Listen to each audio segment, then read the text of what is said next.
খুব মূল্যবান আলোচনা করেছেন উনি, শুনেন। প্রিয় যুব সমাজ, আমরা জানি লেখাপড়া করার পরে অনেকে কাজ পাচ্ছেন না। কেন পান না? দুটি কারণে পান না। দুর্নীতির রমরমা বাণিজ্য আর বেইনসাফি, এই দুই কারণে আপনারা কাজ পান না। আরেকটা কারণ আছে, সেই কারণ হলো যে শিক্ষাটা আমাদের সন্তানদেরকে দেয়া হচ্ছে, এই শিক্ষা দুনিয়ার অনেক প্রয়োজন পূরণের উপযুক্ত নয়।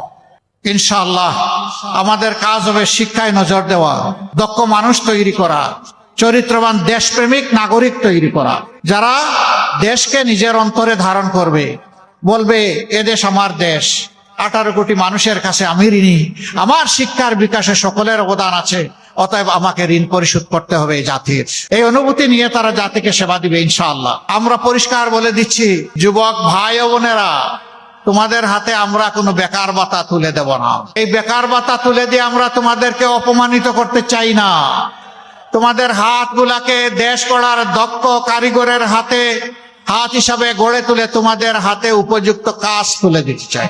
সেদিন এই কাজ করবা, দেশ গড়বা, বুক ফুলিয়ে বলবা আমি বাংলাদেশ।